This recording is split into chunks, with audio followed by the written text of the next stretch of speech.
మాట్లాడాలా, ఇక్కడ ఉంటే పర్వాలేదు. ఈ స్థాయి దాకా నేను వచ్చి ఇక్కడ నిలబడి ఈ 4 ముక్కలు మీకు వినియోగించుకోవడానికి కారణభూతమైనటువంటి ఈ జన్మనిచ్చిన నా తల్లిదండ్రులకు మొట్టమొదటి నమస్కారం చేస్తున్నాను. మా అమ్మగారి ఇంట్లో ఉండి చూస్తున్నారు, మా నాన్నగారు కైలాసంలో ఉండి చూస్తున్నారు.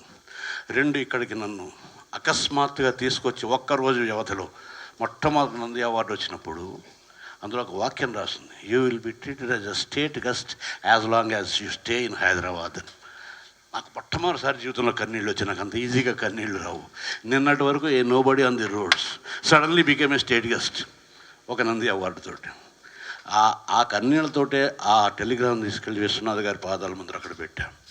ఇందాక ఎవరో మాట అన్నారు, మన చౌదరి విశ్వం అని, నిజానికి గారు చేర్చాలి. విశ్వం గారు నన్ను ఇక్కడ తీసుకొచ్చారు, విశ్వనాథ్ గారు ఇక్కడ తీసుకొచ్చారు. సో ఒక నోబడిని ఓవర్నైట్ సంబడిగా మార్చినటువంటి, మరో జన్మనిచ్చినటువంటి ఆ పితృతుల్యుడైన విశ్వనాథ్ గారిని ఇక్కడ నేను తెలుసుకోవాలి.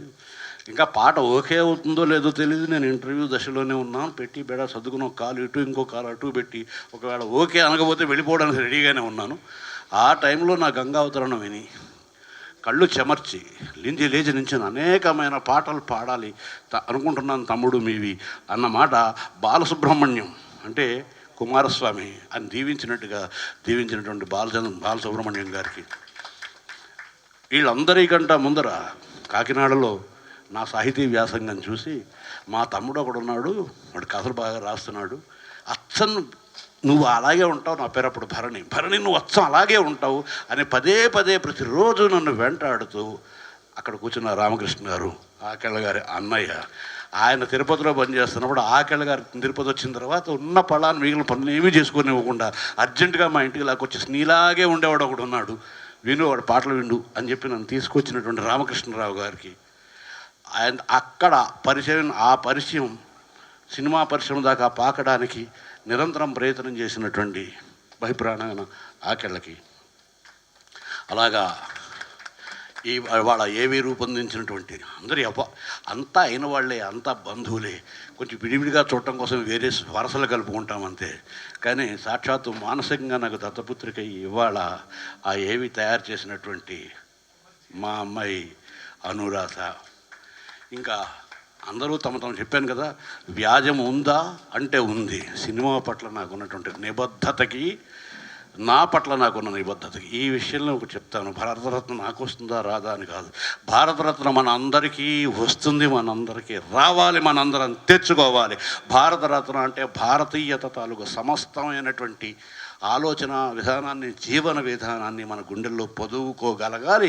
మన జీవన సంవిధానంలో మన పిల్లలు కానీ, తరాలు కానీ, సమాజం కానీ మనం చూస్తున్నప్పుడు భారతీయుడంటే ఇది, భారతీయుడంటే ఇలా ఉండాలి, అనాదిగా ఇలా ఉన్నాడు, భారతీయుడు మాత్రమే ఇలా ఉన్నాడు అని మనందరి గురించి అనుకునే విధంగా మనం జీవించడం వల్ల మనమే భారతరత్న తెచ్చుకోవచ్చు.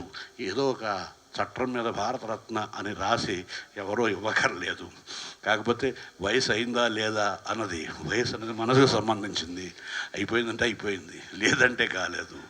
సో మీరు ఇచ్చిన అభినందనలన్నీ ఆశీస్సులుగాను, ఇంత అద్భుతమైనటువంటి ఆత్మీయతను నాకు అందించడానికి వేదికను ఏర్పరిచిన పద్మశ్రీకి నేను కృతజ్ఞతలు తెలియజేస్తూ, ఇంతకు మునుపు కూడా చాలాసార్లు చెప్పాను, కొత్తగా మళ్ళీ పద్మశ్రీ ఇస్తారంటారు ఏమిటో. నేను పద్మశ్రీతోటే వచ్చాను. సాధారణంగా ఎవరైనా వచ్చి ఏమైనా సాధించి పద్మశ్రీ తెచ్చుకుంటారు. నేను పద్మశ్రీని సాధించుకుని తెచ్చప్పుడు చెప్పానని ఈవిడ గురించి చెప్తాను. ఈవిడ గురించి ఎప్పుడు చెప్పినా ఒకటే పరిచయం చేస్తాను, షీ ఈజ్ మై బెటర్ 3/4 అని. అంటే బెటర్ హాఫ్ కాదు 3/4.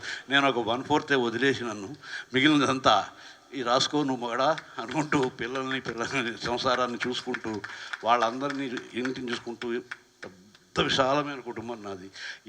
కొందరు కొన్నాళ్ల పాటు నన్ను గర్వం అనుకున్నారు, అహంకారం అనుకున్నారు, ఇంకా రకరకాలుగా అనుకున్నారు, కళ్ళు నెత్తుకొచ్చాయి అనుకున్నారు, కొమ్ములు వచ్చాయి అనుకున్నారు.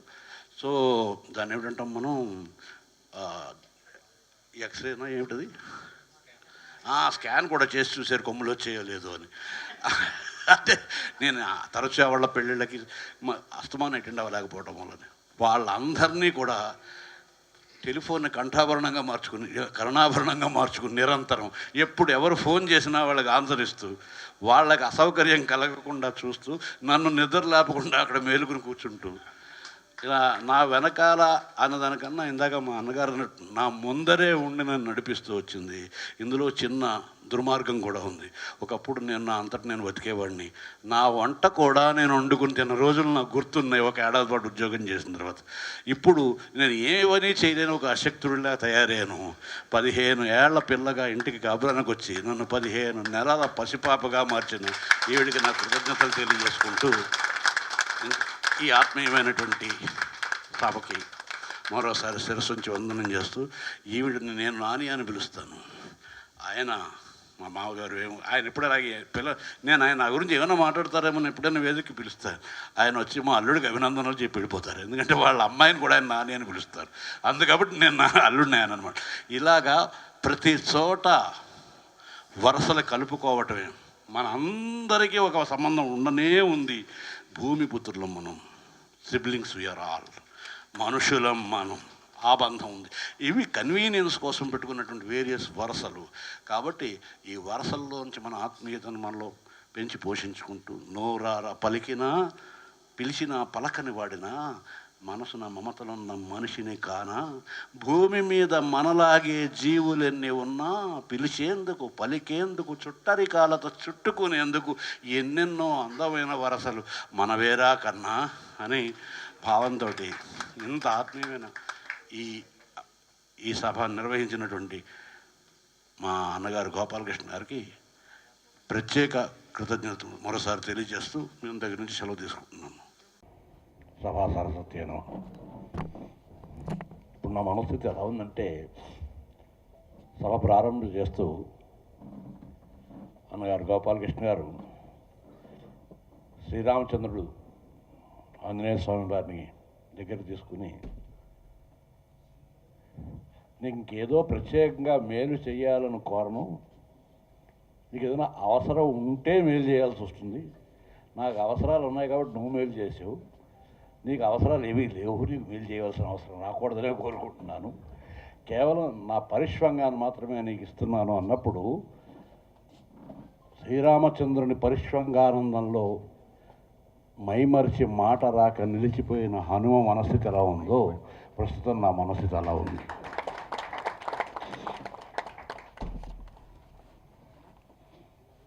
పద్మశ్రీ అంతటితో విలువెంతో ప్రామాణికతతో ప్రాధాన్యతతో వాటిని పక్కన పెడితే ఈరోజు ఈ అవకాశం ద్వారా పద్మశ్రీ నాకు ఒక అద్భుతమైనటువంటి వరాన్ని ఇచ్చింది.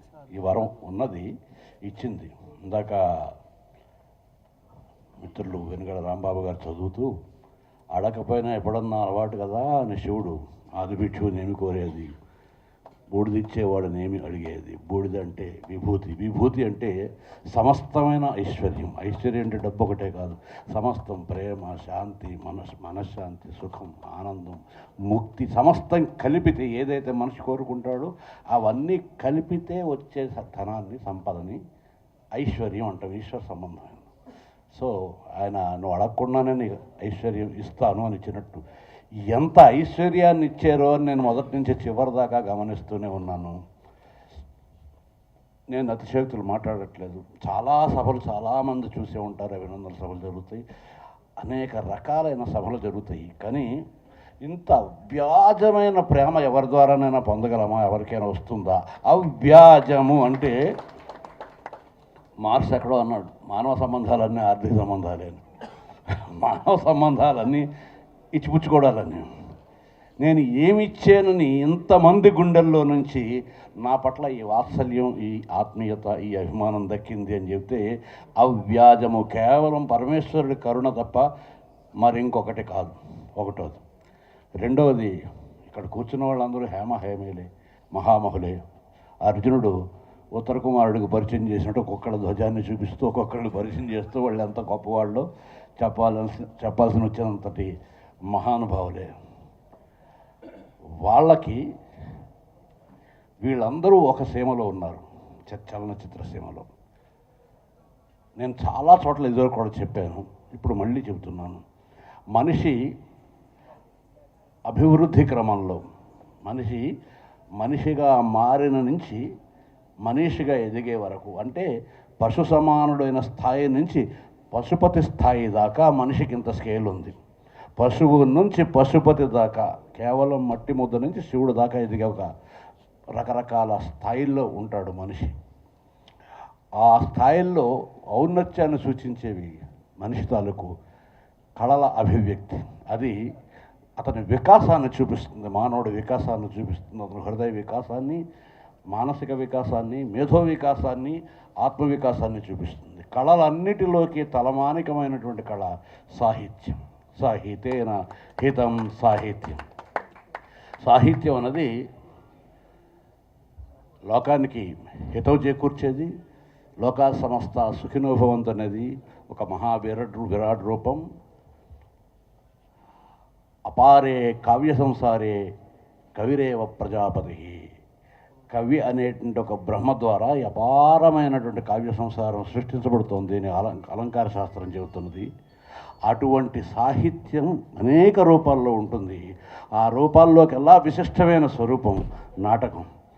కావ్యేషు నాటకం రమ్యం నాటకాంతం హి సాహిత్యం. అంటే మనసులో అనేక అవ్యక్తమైన భావాలు ఉంటాయి. కవిత్వంలోనూ మరిదేంట్లోనూ వాటిని రాసేసుకోవచ్చు. నా గుండెల్లో అగ్నిపర్వతాలు పేలుతున్నాయి, సప్త సముద్రాల్లోనూ మునిగిపోతున్నట్టుంది, ఆకాశం పెళ్ళున పగిలిపోతున్నట్టుంది, ఏమైనా చెప్పొచ్చు. కానీ వాటిని కళ్ళ ఎదురుగుండా సమకాలీన జీవనంతో అన్వయించి రక్తమాంసాల ద్వారా చూపించడం అనేటువంటి ప్రక్రియ అసాధ్యమైన ప్రక్రియ. అది నాటకం మాత్రమే. అందుకనే షేక్స్పియర్ కానీ కాళిదాసు కానీ ఎవరైనా నాటకాలనే ఎంచుకున్నారు. రామాయణంలోనూ మనకు కనపడే నాటకీయత. ఎందుకు చెప్తున్నానంటే ఆ నాటకానికి సాంకేతిక రూపం సినిమా. ఇవాళ ఎవరైనా మర్చిపోయి ఉండొచ్చు. ఆ వేదికను సక్రమంగా వినియోగించుకుంటున్నారా, వినియోగించుకోవట్లేదా అని చర్చ వేరు.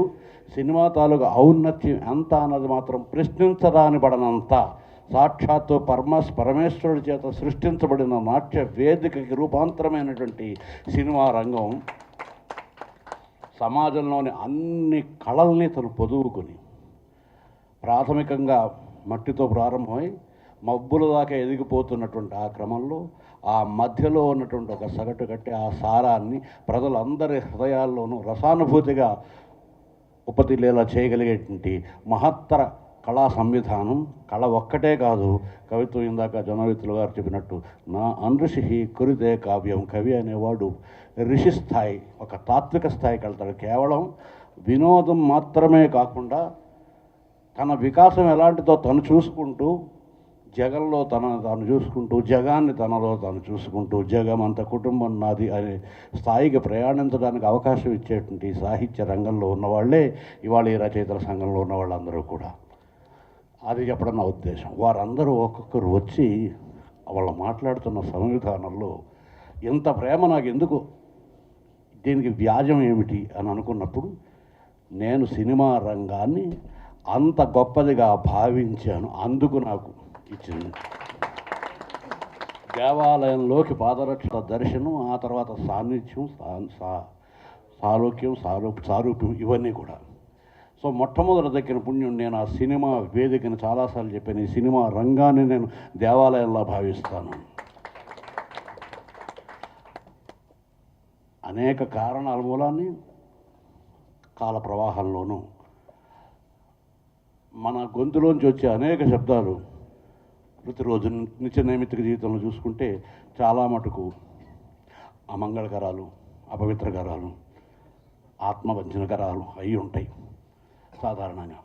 అందుకని నేను గళసీమని, గొంతుని బురదగుంటగా భావించాను. అందులోంచి ఒక అంటే ఇప్పుడు కూడా మనం సంక్షేమాన్ని, లోకక్షేమాన్ని, వీటన్నిటినీ కోరుకున్నట్టు నటిస్తూ మాట్లాడుతుంటాం. ఇవాళ ఇక్కడ నటిస్తూ మాట్లాడిన వాళ్ళు ఎవ్వరూ లేరు. ఆ గొంతు అనేటటువంటి ఆ బురదలో నుంచి పైకి వచ్చే మాట ప్రతిరోజు ఉన్నా సరే, నా మాట ఒక పద్మమై పుట్టాలి అనేటువంటి ఒక తపనతో పాట రాసిన వాడిని. గళము కొలను కాగా ప్రతి పాట పద్మమేగా. ఎందుకంటే మనం ప్రతిరోజు ఉదయం నుంచి సాయంకాలం దాకా మహర్షి ప్రోక్త వాక్యాలే నిరంతరం మాట్లాడుతూ కుదరదు. జీవన వ్యాపారానికి అది తగదు. కొన్ని అబద్ధాలు ఉంటాయి, కొన్ని సబద్ధాలు ఉంటాయి, కొన్ని ద్వేషపూరితాలు ఉంటాయి, కొన్ని స్నేహపూరితాలు ఉంటాయి, కొన్ని నాటకాలు ఉంటాయి, కొన్ని ఆత్మవంచనలు ఉంటాయి. చాలా కలిస్తేనే ఈ జీవన వ్యాపారం నడుస్తూ ఉంటుంది. కానీ ఆ నత్తగుల్లలవి తిరిగే ఆ పద్మం, ఆ బురదలోనే పద్మం కూడా వికసిస్తుంటుంది. నేను మాట్లాడే మాటల్లో ఏవైనప్పటికీ కూడా ఒక రోజులో ఒక పద్మాన్నైనా విరించగలిగితే చాలు. ఎందుకు అంటే మనం నిత్యం ఆరాధించేటువంటి దేవతలందరికీ కూడా, అమ్మవార్లందరికీ కూడా పాదపీఠం పద్మం మాత్రమే. సో సరస్వతీదేవి కూర్చున్నా, లక్ష్మీదేవి కూర్చున్నా, ఎవరు కూర్చున్నా, ఆ లలితాదేవి కూర్చున్నా ఆ పద్మంలోనే కూర్చుని ఉంటారు. పదము పల్లవి గళము కొలను కాగా ప్రతి పాట పద్మమేగా, పదము వెళ్ళి విరిసి రాదా విధి సతి పాదపీఠి కాగా, నా పాట పంచామృతం నా గానాన గీర్వాణి స్నానాలు చేయంగా అనేటువంటి ఒక భక్తిభావంతో నేను ఆ పాట వెనకాల ముందర నుంచి ఇక్కడ రాక మునుపు నుంచి కూడా అదే భక్తిభావాన్ని ప్రదర్శిస్తూ వచ్చాను. ఆ భక్తికి మెచ్చి శివాని, భవాని, శర్వాణి, ఆదిభిక్షు వాళ్ళంతా కూడా ఇంతటి ఆత్మీయతతో కూడినటువంటి వరాన్ని నాకు ఇచ్చారు. పద్మశ్రీ పొందిన అందరికీ కూడా ఇంతటి గొప్ప అవ్యాజమైన అనురాగ సంపద లభించిందని నేను అనుకోవటం లేదు. కనుక నాకు లభించినటువంటి పద్మశ్రీ నిజంగా ప్రత్యేకమైనదేనని నేను నమ్ముతున్నాను, ఆ విషయాన్ని చెబుతున్నాను. ఎందుకంటే బహుశా ప్రతి భాషలోనూ కూడా రచయితల సంఘాలు ఉంటాయి, సినిమాకి ఉంటాయి. కానీ ఏ సంఘానికి మా గోపాలకృష్ణ లాంటి అధ్యక్షుడు కానీ, మా ఆకళ్ళ లాంటి కార్యదర్శులు కానీ దొరుకుతారు మీరు చెప్పండి? నేను ఇవాళ ఈ సందర్భాన్ని చూసుకుని వీళ్ళని పొగుడుతున్నాను అనుకోవద్దు. ఎవరికైనా ఏదైనా ఉపకారం చెయ్యటంలో విపరీతమైన ఆనందం పొందే మనుషులను ఉంటారా అనేటువంటి ఒక ప్రశ్న వేసుకుంటే పరశురు బ్రదర్స్ ఇద్దరు మీ కళ్ళ ముందర కనిపిస్తారు. ఈయన ఎర్రశాలువా మీద వేసుకుని అలా శ్రమ పడుతూనే ఉంటాడు, అలసట తెలియదు. ఎక్కడ ఎవరికి ఎంత ఆనందం కలిగినా అదేదో తనకి కలిగిన, ఆయనకి నిజంగా ఆనందం కలిగించేవి ఇచ్చినా కూడా ఇంత ఆనందం పడి ఉండడు ఆయన. అది అటువంటి. అలాగే ఏం చేద్దాం ఈ రచయితల సంఘానికి, రచయితలందరికీ ఏం చేద్దాం, వాళ్ళు ఏం సాధించారు, చరిత్ర ఏం చెబుతుంది, ఇవన్నీ వదిలేస్తే అటువంటి వ్యక్తిత్వం ఉన్నవాళ్ళు చాలా అరుదుగా దొరుకుతారు. ఇందాక జనమిత్రులు గారు ప్రస్తావించిన మైత్రీ బంధం మనుషుల నుంచి ఇచ్చిపుచ్చుకోగలిగినది. ప్రతిభ అనేది, శేముషి అనేది పరమేశ్వర సంబంధమైంది. అది తీసుకుని కళ్ళకద్దుకుని మళ్ళీ ఆయనకే నివేదించటమే పూజ. ఆయన మనకి ఇచ్చిందే తిరిగి ఆయనకి ఇవ్వటాన్నే మనం పూజ అంటాం. ఇంకా మనం ఈ జన్మలో మనం సొంతంగా పెంచుకోగలిగింది, పంచుకోగలిగింది ఏదైనా ఉంటే ప్రేమ, స్నేహం. ఇవి నమ్ముకున్నాను కనుకే నాకు అందరూ కూడా ఆత్మీయులయ్యారు. వెన్నెలగంటి దగ్గర నుంచి అందరూ కూడా ఇవాళ భాస్కర్ భట్ల దాకా ప్రతి ఒక్కరూ కూడా పరోక్షంలో నేను ఎన్నోసార్లు గమనిస్తుంటాను. చాలాసార్లు నా భార్యతో నేను చెప్తుంటాను, నిజంగా నా అంత ధనవంతుడు ఎవరైనా ఉండుంటాడంటావా అంటే, ఒక సభ పెట్టి ఆ సభలో కూర్చోబెట్టి పొగడం తప్పనిసరి, పొగడాలి. సభ అంటూ పెట్టిన తర్వాత కూర్చోబెట్టిన తర్వాత పొగడకి చేస్తారు, తెగుడతారా?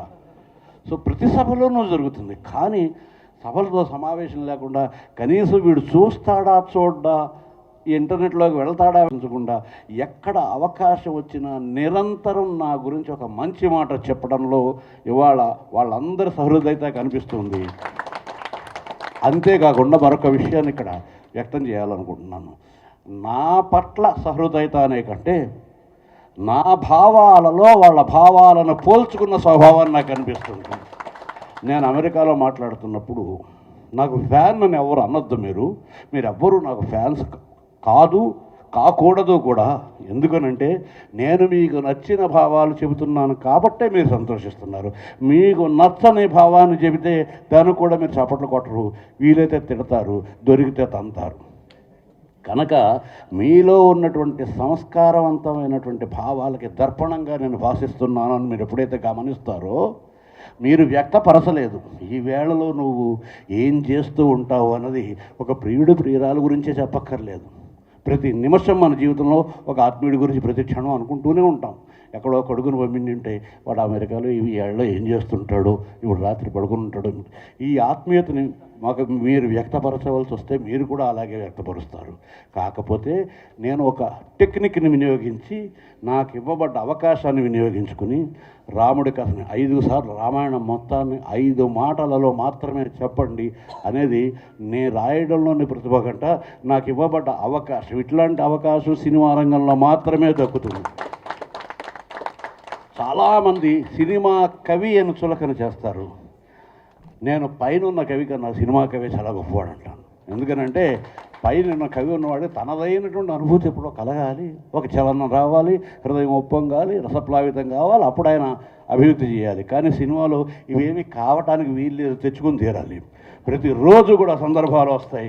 ఆవిడ మొగుడు నమ్మేసిందిట, జనం అందరికీ పనికొచ్చే పాట రాయి.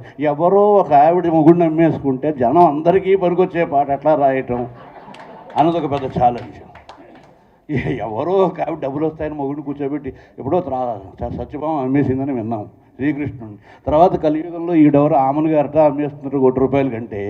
పాట రాయాలంటే అది సినిమాలో మాత్రమే ఆగిపోకుండా సినిమా అనే వేదికని దాటుకుని ప్రతి ఒక్కరి హృదయాల్లోనూ నాటుకుని సంస్కారపు వృక్షంగా పెరగాలి అనేటువంటి కోరికతో ఆ పాట రాస్తున్నప్పుడు అంగడి సరుక,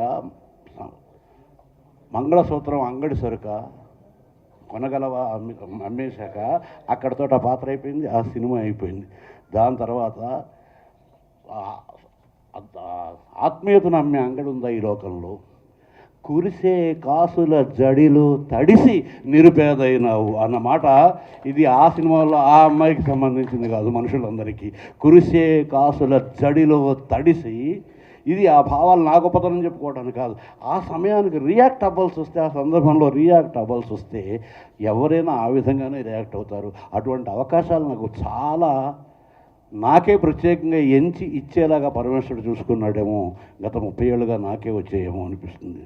సో 5 మాటల్లో 5 వాక్యాల్లో రామాయణం గురించి చెప్పినప్పుడు అన్నగా, కొడుకుగా, తండ్రిగా, కొడుకుగా, అన్నగా, భర్తగా, రాజుగా బాధ్యత నరిగిన పురుషుని చరితం అక్కడితో రాముడిది అయిపోయింది.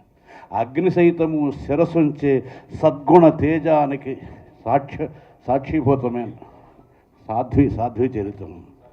ఇలా ఒక్కొక్క క్యారెక్టర్ని తీసుకుని, ఆ గుణాన్ని తీసుకుని 5 క్యారెక్టర్లతో తీసుకురావాలంటే నాకు ప్రతిభ కంట అది నా పెట్టే పరీక్ష. ఆ పరీక్ష ఎదుర్కోవడానికి నేను ఎప్పుడు ఇష్టపడతాను. ఎందుకంటే ఆ సమస్యలో జీవితాన్ని చూస్తాను. సినిమా కొంచెం అటో ఇటో కొంచెం అతిశయక్తో అల్పోక్తో ఉండొచ్చు, కానీ సినిమా జీవితానికి అతీతంగా ఉంటుంది అని ఎవరు అనుకోకూడదు. అలా అనుకుని సినిమాని వదులుకుంటే జీవితాన్ని వదులుకున్నట్టే, సినిమాని సవ్యంగా పొదువుకుంటే జీవితాన్ని పొదువుకున్నట్టే. సమాజం తాలూకు నిలువెత్తు ప్రతిబింబాన్ని చూపించే తెల్లటి పెద్ద అద్దం తెర, అది సంగతి తెలిస్తే, అది తెలుసుకునేలాగా సమాజం కూడా బాధ్యతను తీసుకుని మనకి వెన్ను చరిపిస్తే, ప్రోత్సాహం ఇస్తే, ఇక్కడ రాసేవాళ్ళు, తీసేవాళ్ళు, చూపించేవాళ్ళు కూడా మా జేబులు నింపుకోవడానికి మాత్రమే మేము తీయట్లేదు, మీరు కోరింది మేము ఇస్తున్నాం అనేటువంటి విధంగా గొప్ప గొప్ప చిత్రాలు తీసారు ఇదివరకు, ఇంకా తీస్తారు కూడా. ఇంకొకటి చెప్పి ముగిస్తాను. సినిమా పరిశ్రమ ఎంత గొప్పది అంటే, నాకు తెలిసినంతవరకు ఇంత ధర్మమైన వ్యాపారం ప్రపంచంలో మరి ఇంకెక్కడా లేదు. ఎందుకంటే ఒక పెన్సిల్ తయారు చేయవలసి వచ్చిన వాడైనా ₹5 ఆ పెన్సిల్ తయారు చేసుకుంటే దాని మీద ₹1 ₹6 లాభం వేసుకుంటాడు. తన తాలూకు ₹6 అంటే తన తాలూకు వెచ్చించిన సమయాన్ని వేసుకుంటాడు, తన కష్టాన్ని వేసుకుంటాడు. ఇంకొక ₹1 లాభాన్ని వేసుకుంటాడు, ₹7 అమ్ముతాడు. ఇక్కడ సమయాన్ని వెచ్చించిన ఈ మేధోశక్తి కానీ, ఈ తపన కానీ, ఆరాటం కానీ దేని మీద ఇక్కడ మేము ఖర్చులు రాయం. ఇక్కడ వాళ్ళ దగ్గరికి వెళ్ళి ఒకటే అడుగుతాం ప్రేక్షకుడిని, ఒక కథ చెబుతానండి, మీరు వినండి, మీకు నచ్చితే డబ్బులు ఇవ్వండి, ఇవ్వకపోతే మాని, నష్టపోతే మానండి. అంటే ఇది ఈ వ్యాపారంలో పెట్టుబడి నా తాలూకు హృదయం, నా ఆలోచన, నా శ్రమ ఇవే. అవి మీకు నచ్చేలా చేయటానికే నిరంతరం నేను ప్రయత్నిస్తుంటాను. ఒకవేళ మీరు నచ్చకపోతే అది నా పొరపాటు కావచ్చు, నా పాపం, నా నేరం అనకండి, నా తడబాటు అని అనండి. వీలైతే ఆ తడబాటుని మీరు దిద్దడానికి ప్రయత్నం చేయండి. ఎక్కడో బాలయోగిని తయారు చేసినటువంటి పోతన వేమన సినిమాలో వచ్చిన చరిత్ర చదువుకున్నాం. ప్రపంచం మొత్తం మీద ప్రతి ఇంట్లోంచి, ప్రతి తెలుగువాడి ఇంట్లోంచి సంగీతం నేర్చుకోవాలని ఆసక్తి కలిగించినటువంటి ఒక శంకరాభరణాన్ని చూసాం. ఇట్లాగా సినిమా అన్నది సమాజం పట్ల, ప్రభావం కలిగించేటువంటి ఒక అద్భుతమైనటువంటి మాధ్యమం అనే సంగతి అందరూ గమనిస్తే దాని పట్ల అక్కర వాళ్ళకి పెరుగుతుంది. మనకి కూడా ఇక్కడ అక్కర పెరగాలి అని ఇక్కడ ఉన్న వాళ్ళందరికీ నాది ఒక వినమ్రమైన అభ్యర్థన. ఇక్కడ మనం కేవలం కాసులకే రావట్లేదు. కాకపోతే సమయాన్ని సందర్భం వచ్చినప్పుడు ఇది నిర్మాత ఓకే చేసేస్తే మ్యూజిక్ డైరెక్టర్ ఓకే ఇందాక వెంకటేశ్వరరావు అదే చెప్పారు. శ్రీ అంతటి వాడిని కూడా తిప్పలు పెట్టి అమ్మయ్య అనిపించింది. అంటే అంతటి మా యుగకర్త అని చెప్పినటువంటి శ్రీశ్రీ గారు కూడా నిర్మాత ఒక్కసారి 2 అక్షరాలు ఓకే అని ఒక బీజాక్షరాలు వేస్తే ఇక్కడ ప్రస్తుతం మేము ఎదుర్కొంటున్న సమస్య కాదు, ఇది ఒక పరీక్ష. ఆ 2 బీజాక్షరాలు ఆయన నోటి నుండి రావడానికే మేము ప్రయత్నం చేస్తుంటాం. సో ఆ ప్రయత్నం వెనకాల అందరం చేస్తుంటాం. ఆ ప్రయత్నం వెనకాల మనదైన గుండెసడి, మనదైనటువంటి గొంతు, ఈ 2 ఉండేలా చూసుకుంటూ దానికోసమే నేను ఎన్నో రాత్రులు మేలుకోవాల్సి వచ్చింది. నాకు మనిషి మీద అపారమైన కొంచెం గుర్తుపాటు రాయండి నిర్మాత అడిగేదంటే ఆయన కోట్లు ఖర్చు పెట్టి ఈ స్థాయి దాకా నేను వచ్చి ఇక్కడ నిలబడి ఈ 4 ముక్కలు మీకు విన్నవించుకోవడానికి కారణభూతమైనటువంటి ఈ జన్మనిచ్చిన నా తల్లిదండ్రులకు మొట్టమొదటి నమస్కారం చేస్తున్నాను. మా అమ్మగారి ఇంట్లో ఉండి చూస్తున్నారు, మా నాన్నగారు కైలాసంలో ఉండి చూస్తున్నారు. 2 ఇక్కడికి నన్ను అకస్మాత్తుగా తీసుకొచ్చి ఒక్కరోజు వ్యవధిలో మొట్టమొదటి నంది అవార్డు వచ్చినప్పుడు అందులో ఒక వాక్యం రాసింది, you will be treated as a state guest as long as you stay in Hyderabad. నాకు మొట్టమొదటిసారి జీవితంలో కన్నీళ్ళు వచ్చి నాకు అంత ఈజీగా కన్నీళ్ళు రావు. నిన్నటి వరకు a nobody on the roads suddenly became a state guest ఒక నంది అవార్డుతోటి. ఆ కన్నీళ్ళతోటే ఆ టెలిగ్రామ్ తీసుకెళ్ళి విశ్వనాథ్ గారి పాదాల ముందర అక్కడ పెట్టాం. ఇందాక ఎవరో మాట అన్నారు, మన చౌదరి విశ్వం అని, నిజానికి గారు చేర్చాలి. విశ్వం గారు నన్ను ఇక్కడ తీసుకొచ్చారు, విశ్వనాథ్ గారు ఇక్కడ తీసుకొచ్చారు. సో ఒక నోబడీని ఓవర్నైట్ సంబడిగా మార్చినటువంటి, మరో జన్మనిచ్చినటువంటి ఆ పితృతుల్యుడైన విశ్వనాథ్ గారిని ఇక్కడ నేను తెలుసుకోవాలి. ఇంకా పాట ఓకే అవుతుందో లేదో తెలియదు. నేను ఇంటర్వ్యూ దశలోనే ఉన్నాను. పెట్టి బెడ సర్దుకుని ఒక కాలు ఇటు ఇంకో కాలు అటు పెట్టి ఒకవేళ ఓకే అనకపోతే వెళ్ళిపోవడానికి రెడీగానే ఉన్నాను.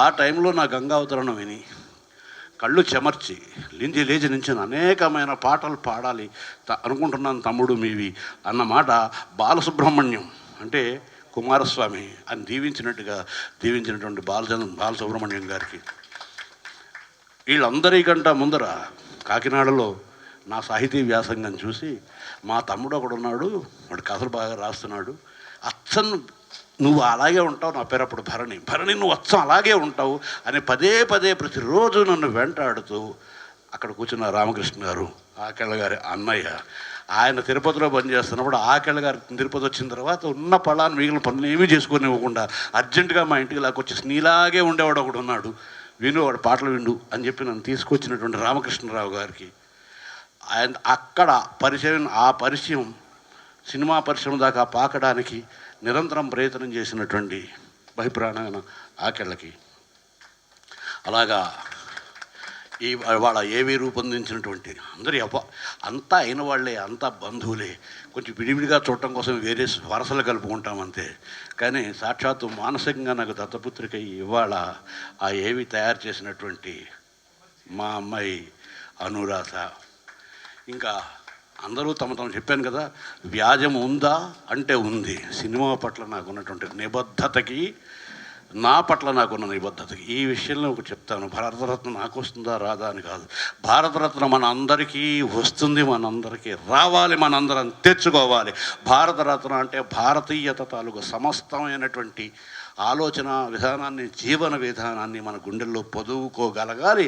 మన జీవన సంవిధానంలో మన పిల్లలు కానీ, తరాలు కానీ, సమాజం కానీ మనం చూస్తున్నప్పుడు భారతీయుడంటే ఇది, భారతీయుడంటే ఇలా ఉండాలి, అనాదిగా ఇలా ఉన్నాడు, భారతీయుడు మాత్రమే ఇలా ఉన్నాడు అని మనందరి గురించి అనుకునే విధంగా మనం జీవించడం వల్ల మనమే భారతరత్న తెచ్చుకోవచ్చు. ఏదో ఒక చట్టం మీద భారతరత్న అని రాసి ఎవరో ఇవ్వకర్లేదు. కాకపోతే వయసు అయిందా లేదా అన్నది, వయసు అనేది మనసుకు సంబంధించింది. అయిపోయిందంటే అయిపోయింది, లేదంటే కాలేదు. సో మీరు ఇచ్చిన అభినందనలన్నీ ఆశీస్సులుగాను, ఇంత అద్భుతమైనటువంటి ఆత్మీయతను నాకు అందించడానికి వేదికను ఏర్పరిచిన పద్మశ్రీకి, నేను కృతజ్ఞతలు తెలియజేస్తూ ఇంతకు మునుపు కూడా చాలాసార్లు చెప్పాను, కొత్తగా మళ్ళీ పద్మశ్రీ ఇస్తారంటారు ఏమిటో. నేను పద్మశ్రీతోటే వచ్చాను. సాధారణంగా ఎవరైనా వచ్చి ఏమైనా సాధించి పద్మశ్రీ తెచ్చుకుంటారు. నేను పద్మశ్రీని సాధించుకుని తెచ్చప్పుడు చెప్పానని ఈవిడ గురించి చెప్తాను. ఈవిడ గురించి ఎప్పుడు చెప్పినా ఒకటే పరిచయం చేస్తాను. షీ ఈజ్ మై బెటర్ 3/4 అని. అంటే బెటర్ హాఫ్ కాదు 3/4. నేను ఒక 1/4 వదిలేసి నన్ను మిగిలినదంతా ఈ రాసుకో నువ్వు మగడా అనుకుంటూ పిల్లల్ని సంసారాన్ని చూసుకుంటూ వాళ్ళందరినీ ఇంటిని చూసుకుంటూ పెద్ద విశాలమైన కుటుంబం నాది. కొందరు కొన్నాళ్ల పాటు నన్ను గర్వం అనుకున్నారు, అహంకారం అనుకున్నారు, ఇంకా రకరకాలుగా అనుకున్నారు. కళ్ళు నెత్తుకొచ్చాయి అనుకున్నారు, కొమ్ములు వచ్చాయి అనుకున్నారు. సో దాన్ని ఏమిటంటాం మనం, ఎక్స్రేనా ఏమిటది, స్కాన్ కూడా చేసి చూశారు కొమ్ములు వచ్చాయో లేదో అని. అంటే నేను తరచూ వాళ్ళ పెళ్ళిళ్ళకి అస్తమానం అటెండ్ అవ్వలేకపోవడం వల్లనే వాళ్ళందరినీ కూడా టెలిఫోన్ని కంఠాభరణంగా మార్చుకుని, కరుణాభరణంగా మార్చుకుని నిరంతరం ఎప్పుడు ఎవరు ఫోన్ చేసినా వాళ్ళకి ఆన్సర్ ఇస్తూ, వాళ్ళకి అసౌకర్యం కలగకుండా చూస్తూ, నన్ను నిద్ర లేపకుండా అక్కడ మేలుకుని కూర్చుంటూ, ఇలా నా వెనకాల అన్నదానికన్నా ఇందాక మా అన్నగారు నా ముందరే ఉండి నన్ను నడిపిస్తూ వచ్చింది. ఇందులో చిన్న దుర్మార్గం కూడా ఉంది. ఒకప్పుడు నేను నా అంతటి నేను బతికేవాడిని. నా వంట కూడా నేను వండుకుని తిన్న రోజులు నాకు గుర్తున్నాయి, ఒక ఏడాది పాటు ఉద్యోగం చేసిన తర్వాత. ఇప్పుడు నేను ఏమని చేయలేను, ఒక అశక్తుడిలా తయారయ్యాను. 15 ఏళ్ల పిల్లగా ఇంటికి కబురానికి వచ్చి నన్ను 15 నెలల పసిపాపగా మార్చిన ఈవిడికి నా కృతజ్ఞతలు తెలియజేసుకుంటూ ఈ ఆత్మీయమైనటువంటి సభకి మరోసారి శిరస్సు ఉంచి వందనం చేస్తూ, ఈవిడిని నేను నాని అని పిలుస్తాను. ఆయన మా మామగారు ఆయన ఎప్పుడు అలాగే నేను ఆయన నా గురించి ఏమైనా మాట్లాడతారేమో ఎప్పుడైనా వేదికకి పిలుస్తాను. ఆయన వచ్చి మా అల్లుడికి అభినందనలు చెప్పి వెళ్ళిపోతారు. ఎందుకంటే వాళ్ళ అమ్మాయిని కూడా ఆయన నాని అని పిలుస్తారు. అందుకబట్టి నేను నా అల్లుడిని ఆయన అనమాట. ఇలాగా ప్రతి చోట వరుసలు కలుపుకోవటమే. మన అందరికీ ఒక సంబంధం ఉండనే ఉంది. భూమిపుత్రులం మనం, సిబ్లింగ్స్ వీఆర్ ఆల్, మనుషులం మనం, ఆ బంధం ఉంది. ఇవి కన్వీనియన్స్ కోసం పెట్టుకున్నటువంటి వేరియస్ వరసలు. కాబట్టి ఈ వరసల్లోంచి మన ఆత్మీయతను మనలో పెంచి పోషించుకుంటూ, నోరారా పలికినా పిలిచినా పలకని వాడినా, మనసున మమతలున్న మనిషిని కానా, భూమి మీద మనలాగే జీవులెన్ని ఉన్నా పిలిచేందుకు పలికేందుకు చుట్టరికాలతో చుట్టుకునేందుకు ఎన్నెన్నో అందమైన వరసలు మనవేరా కన్నా అని భావంతో ఇంత ఆత్మీయమైన ఈ సభ నిర్వహించినటువంటి మా అన్నగారు గోపాలకృష్ణ గారికి ప్రత్యేక కృతజ్ఞతలు మరోసారి తెలియజేస్తూ మేము దగ్గర నుంచి సెలవు తీసుకుంటున్నాము. ఈ వీడియో మీకు నచ్చినట్లయితే లైక్ చేయండి, షేర్ చేయండి. ఇలాంటి మరిన్ని సరికొత్త సినిమా వీడియోల కోసం ఛానల్ని సబ్స్క్రైబ్ చేయండి. అలాగే ఇక్కడ ఉండే ఈ గంట సింబల్ని క్లిక్ చేయండి. మేము అప్డేట్ చేసే ప్రతి వీడియో నోటిఫికేషన్స్ మీకు వచ్చేస్తాయి.